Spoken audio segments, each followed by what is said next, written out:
সকাল বন্ধুরা, তো দেখো কালকে সারাদিন খুব ব্যস্ত ছিলাম সত্যি কথা। তো তার জন্যে না কালকে সেরকমভাবে কোনো ভিডিও করতে পারিনি। সকালবেলা উঠে সমস্ত বাসি কাজকর্ম সেরে তোমার রান্নাঘরে শুধু ভাত ডালটা করতে পেরেছিলাম। তারপরে আমি আমার মতন স্নান টান করে বেরিয়ে গেছি। পুজোও করতে পারিনি, পুজো আমার মেয়ে করেছে আর আমার কর্তা সকালে করে যায় সে। আজকে আমি বাড়িতেই আছি। কালকে আমার সহস্রতলা থেকে কাজ ছিল, একটা বড় কাজ ছিল। একটা বাচ্চার জন্মদিন পালন হয়েছে ইটভাটাতে, কৃষ্ণনগরেরই একটা বড় ইটভাটা। অনেকক্ষণ ধরে সেখানে আমাদের কাজ চলেছে। ফিরতে ফিরতে প্রায় বিকেল হয়ে গেছিলো। যাই হোক, তারপরে আর সেরকম ভিডিও করতে পারিনি। এখন সবাইকে শুভ সকাল জানাচ্ছি। এখন আমি চা খাচ্ছি। সমস্ত কাজকর্ম বাসি কাজকর্ম শেষ হয়ে গেছে।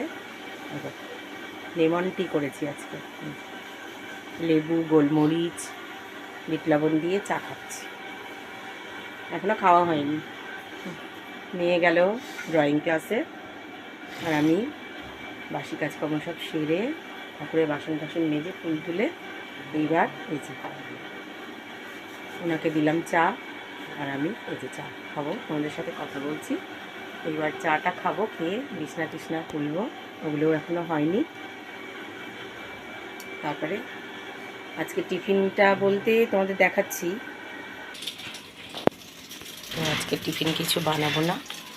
এই যে আজকে এই দেখো ব্রেড বাটার আর এই যে এটাই আজকে সকালে ব্রেকফাস্ট।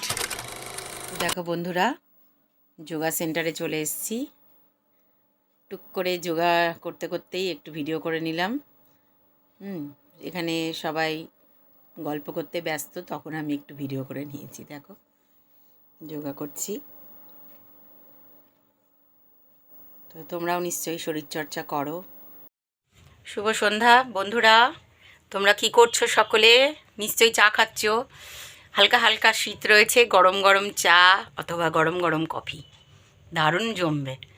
তো আমিও এখন 7টা বেজে গেছে, আমি এখন টিভি দেখছি আর একটু চা খেলাম। দেখো চাদর মুড়ি দিয়েছি, শীত লেগেছে। বাইরে গিয়েছিলাম, একটু রান্নাঘরে ছিলাম, কাজ করছিলাম, জল টল ঘাটা হয়েছে, খুব শীত লেগে গেছে, এসে চাদর মুড়ি দিয়েছি আর গরম চা খেলাম।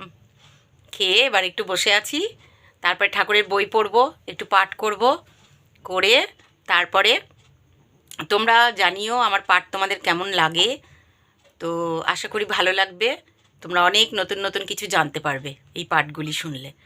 তো শ্রী শ্রী ঠাকুরের খুব সুন্দর সুন্দর বাণী কথা, সেগুলো আমি সামান্য সামান্য চেষ্টা করি তোমাদের মানে কাছে পৌঁছানোর। তো তোমরা এগুলো শুনো, কমেন্ট করে জানিও তোমাদের কেমন লাগছে। তো তারপরে রান্নাবান্না মোটামুটি আমার বড় যা করেছে। আমাদের রান্নাবান্না একটু ভাগ করা আছে। আমি দিনে করি, ও রাতে করে, রাতে অল্প কিছু করি।